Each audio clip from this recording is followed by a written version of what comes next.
Of late, if there's something that we're burning over, it has to be A, food, and B, hair problems. So I have with me integrative nutritionist Neha Ranglani, who as usual is going to give the answers to all our problems, and today happens to be hair. So yeah, Neha, tell me, everyone has issues with hair. That's become like a common epidemic, if I may call it. So what do you think is the reason?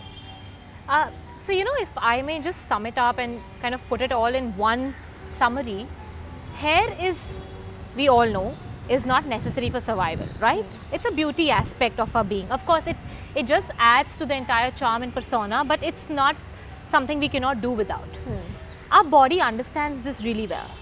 So basically, when our body is well fed, well nourished, it feels safe and secure, it's getting everything that it needs, your hair will shine and bounce, and you'll have this beautiful mane which you really dream of. Yeah. But if you are not well nourished, or if you are lacking on a nutrient, or if you have a lot of disturbances inside, the first thing that your body will let go is the hair. Yeah, because the body knows priority. It won't let your heart suffer, it won't let your liver suffer, it won't let your kidney suffer as much, because we need that for survival. Okay. So the fact that you're losing your hair is an indication that your internal health is not in balance. Oh. So the minute we are aware of that and we realize that, okay, now we need to introspect and get inside and go within and see what is not going well with our lifestyle, is when we can get our beautiful hair back. Yeah, and like talking about beautiful hair back, how can we get like beautiful mane, shiny, luscious and strong and long? How can we get it? Right. So for that, first you need to understand what cycle your hair goes through. Okay. So the first phase is the anagen phase. That's the growth phase. So basically there are three phases. Achha. First one being the anagen phase. In the anagen phase, your hair is growing, and this phase lasts for about 3 to 7 years. That's when we get like long and strong hair. And the second phase is the catagen phase. That's the time when the blood supply and the nutrient supply to the hair follicle stops. And for 2 weeks, your hair stays in a catagen phase, like it's in between. It's nowhere, it's not growing, it's not falling, it's just there. Okay. And the third phase is the telogen phase. That's the phase, and that's called the resting phase, and your hair strand stays in that phase for like 3 to 4 months before it falls off, right? So from the growth phase to the telogen phase, how fast your hair enters into the falling phase, that's the telogen phase, depends on a lot of factors in your body. So that's your diet. If you do a lot of crash dieting, if you eat very caloric restrictive foods, your hair will enter into the falling phase faster. If you're very stressed out, you're not sleeping well, if there's an underlying disorder like PCOS, or you have hormonal imbalances, or you have a thyroid issue, or if you are taking a lot of medications, just a lot of antibiotics, painkillers, dumping all the unwanted medications in your body, that's when your hair enters faster into the falling phase. Okay. And that takes, like I said, it takes 3 months. Your hair stays in the resting phase, which is the telogen phase, for 3 months. Okay. So if your hair is falling today, you can actually track the cause of your hair problems 3 months back. So basically, if you've taken a lot of stress 3 months back, or you've taken a lot of medications, or you suddenly started this fat diet which you said, oh, I want to lose weight, and you went into a fat diet, and that time you didn't see any problem, but now your hair is falling a lot. So if you lose 100 strands a day is fine, but anything more than 100, 150 strands is a problem and is a concern. You need to really look into the matter. Okay, so 100 strands is okay, it's normal. Yeah, I mean it's normal for 100, because we have like lakhs of hair, like about 2 to 3 lakh hair strands. So if 100 falls a day, it's okay. It's not that bad. I mean, lesser the better. But 100 is considered normal, but anything more than that is a concern. Okay. So that if your hair is falling today, you know where to look back. What did you do 3 months back that it suddenly entered into the, a lot of hair entered into the telogen phase. That's the falling phase from the growing phase. So that's how you find the cause. Okay, so like you always say that everything comes down to what you're eating and putting in your system. Yes. What should one necessarily be eating to get like good hair, or restrict hair fall if at all they're going through it? Yes. So just like I said, when you are imbalanced within, your hair will fall. But the good news is, it can all come back. Yeah. Your hair growth can be beautiful, your hair can be strong, shiny once you start correcting the cause of your problem.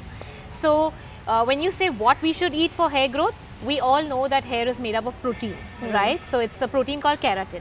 So the basic requirement of your hair is eating good amount of protein, a well balanced diet. So I'm not saying go berserk and just eat only protein rich foods, because that will be too acidic for your body again. So having a lot of your protein rich sources like your pulses, lentils, nuts, seeds, you know, your chia seeds are very great in protein. Then you have chickpeas, which are very good in protein. So the greens are very good in protein. So you know, consuming all the good natural alkaline sources of protein will give you the protein that your hair needs. Then the next thing is iron. We all know iron is very important for the blood, but the blood carries the nutrients to the hair.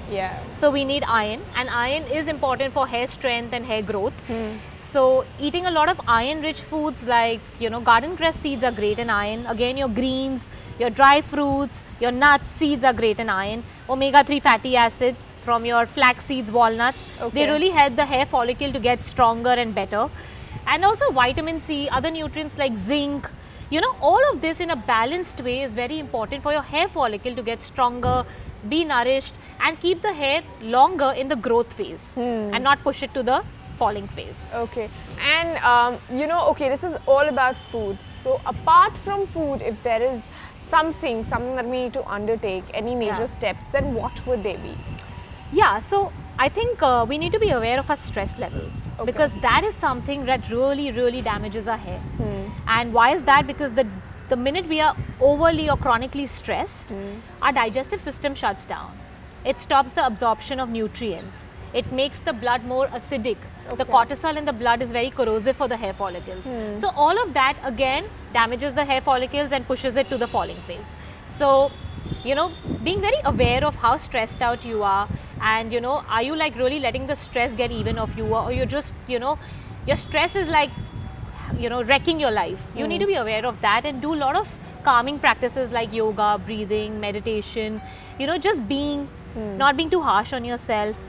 You know, all of that is very important. Like, understand and be aware of how much you're letting the stress affect you. And that's important. Again, sleep is important. When you sleep well is when the body detoxifies, and the minute it detoxifies and cleanses, you have more oxygen and nutrient supply to all the organs of your body. You know, the blood can flow better. So I think sleeping well is again very important. So yeah, these all factors play a very important role. Also, if you know, if there are any health hair supplements that one can take in to get, like, you know, better mane, then what would you recommend? So basically, I absolutely believe that there is no replacement for a good, balanced, healthy diet. No fad works, no quick fixes work.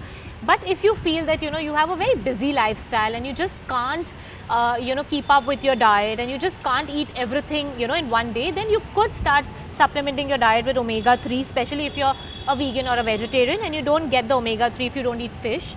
So, you know, having a good quality omega-3 supplement is very important. You could take zinc, which again is very important for hair health. And just in general, you could take in like a probiotic, which is great for the gut. So once your gut is better, the digestion is better, the nutrients are absorbed better, which goes to your hair. So yeah, these all supplements are, you know, I mean, it depends from person to person, what kind of a problem the person is facing and what supplement will do best for him is when I could recommend, but in general, these work. And finally, before we wind up, any quick tips that you want to give to anyone who is just like fed up and, you know, whose confidence is gone for a toss, because hair is actually very important. It is. It's a very important aspect of your self-esteem and confidence. I absolutely agree. So the first most important tip is what I want to give you is, please don't self-criticize yourself and don't hate yourself for your hair problems that you have. Just accept that you have a problem, and as I said, understand what is the cause of your problem and then work on it. And like I promised you, your hair health and your strength will come back if you start doing the right thing. So once you have faith over fear and you know that your you know, hair can again be beautiful and healthy, there's nothing to stress and worry about. All you have to do is work towards it.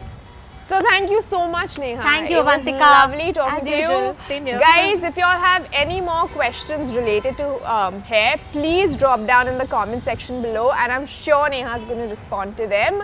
Until next time, thank you so much. It was lovely talking to you. Same here. Likewise.